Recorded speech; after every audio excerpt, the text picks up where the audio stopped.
চট্টগ্রাম বন্দরের নিউমোরিং টার্মিনালের ব্যবস্থাপনা বিদেশি কোম্পানির হাতে দেওয়ার চুক্তির প্রক্রিয়া নিয়ে দ্বিধাবিভক্ত রায় দিয়েছেন হাইকোর্ট। এই মুহূর্তে সেখানে আছেন সহকর্মী আফজাল হোসেন, সরাসরি যাচ্ছি তার কাছে। চট্টগ্রাম বন্দরের নিউমোরিং টার্মিনালের ব্যবস্থাপনা বিদেশি কোম্পানির হাতে দেয়া হবে কিনা সে বিষয়ে রায় দিয়েছেন দেশের সর্বোচ্চ আদালত। রায়টি দ্বিধাবিভক্ত রায়। বেঞ্চের জ্যেষ্ঠ বিচারপতি বিদেশি কোম্পানির হাতে দেওয়ার যে প্রক্রিয়া সরকার যেটি এগিয়ে নিচ্ছিল সেটি বন্ধের রায় দিয়েছেন, কিন্তু বেঞ্চের কনিষ্ঠ বিচারপতি এর সঙ্গে একমত পোষণ করেননি। তিনি আলাদা একটি রায় দিয়েছেন।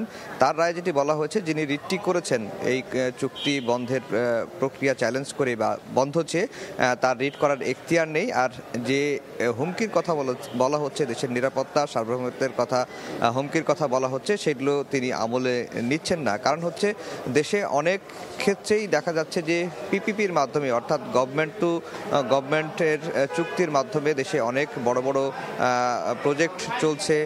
সেই হিসাবে এইটিও যদি বিদেশিদের ব্যবস্থাপনায় যায় তাহলে দেশের সার্বভৌমত্বের হুমকি বা দেশের নিরাপত্তার কোনো হুমকি হয়ে দাঁড়াবে না, এমনটি কিন্তু কনিষ্ঠ বিচারপতি মত দিয়েছেন। সেই মতের ভিত্তিতেই রিটটি কনিষ্ঠ বিচারপতি খারিজ করেছেন। আর জ্যেষ্ঠ বিচারপতি চুক্তির প্রক্রিয়া বন্ধের পক্ষে যে মতামত দিয়েছেন, তিনি সেখানে হুমকির বিষয়টি, দেশের সার্বভৌমত্বের প্রশ্ন, দেশের নিরাপত্তার প্রশ্নের বিষয়টি তিনি উল্লেখ করেছেন। একই সঙ্গে যে সামনে একটি নির্বাচন রয়েছে, নির্বাচনের আগে তড়িঘড়ি করে সরকার কেন এই চুক্তির দিকে এগুলো, সেই বিষয়গুলো আমলে নিয়েই বা সেই বিষয়গুলো তুলে ধরেই নিউমোরিং টার্মিনাল বিদেশি কোম্পানির হাতে ব্যবস্থাপনার দায়িত্ব দেওয়ার বিপক্ষে তিনি মত দিয়েছেন। এখন যেহেতু দ্বিধাবিভক্ত রায়, সাধারণত নিয়ম হচ্ছে যদি হাইকোর্টের কোনো বেঞ্চ দ্বিধাবিভক্ত রায় দেন তাহলে বিষয়টি নিষ্পত্তির জন্য প্রধান বিচারপতির কাছে মামলার নথিপত্র পাঠানো হয়। প্রধান বিচারপতি তৃতীয় একটি বেঞ্চ নির্ধারণ করে দেন, সেই বেঞ্চে আবারও শুনানি হবে।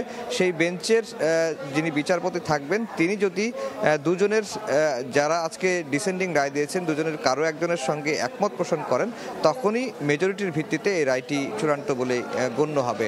এখন আমরা অপেক্ষা করছি, আইনজীবীরা বের হবেন। অ্যাটর্নি জেনারেল এই মামলায় শুনানি করেছেন, অ্যাডিশনাল অ্যাটর্নি জেনারেল এই মামলায় শুনানি করেছেন। একই সঙ্গে রিটকারীর পক্ষে বেশ কয়েকজন সিনিয়র আইনজীবী শুনানি করেছেন। তারা বারবারই যেটি বলার চেষ্টা করছেন যে নির্বাচনের আগে তড়িঘড়ি করে এই চুক্তিটি করা হচ্ছে বা বন্দর বিদেশিদের হাতে তুলে দেওয়া হচ্ছে, এতে দেশের সার্বভৌমত্ব নিরাপত্তার হুমকির মধ্যে পড়বে এবং অন্তর্বর্তীকালীন সরকারের এই ধরনের চুক্তি করার কোনো এখতিয়ার নেই। কিন্তু অ্যাটর্নি জেনারেল বারবারই বলছেন যে অন্তর্বর্তীকালীন সরকারের সব ধরনের রাষ্ট্র পরিচালনার জন্য সব ধরনের যে পদক্ষেপ নেওয়ার এখতিয়ার এই সরকারের রয়েছে। এই সরকার রেগুলার সরকারের মতোই ফাংশন করবে। সুতরাং দেশের সব কিছু নিরাপত্তা বিবেচনা করেই সরকার এই সিদ্ধান্তটি নিতে যাচ্ছে। তো ডিসেন্ডিং রায় হচ্ছে, এখন প্রধান বিচারপতি তৃতীয় বেঞ্চে এই মামলাটি নিষ্পত্তির জন্য পাঠাবেন, সেই বেঞ্চেই চূড়ান্ত নিষ্পত্তি হবে। এই ছিল হাইকোর্ট থেকে আমার কাছে সবশেষ খবর। যুক্ত ছিলাম হাইকোর্টে।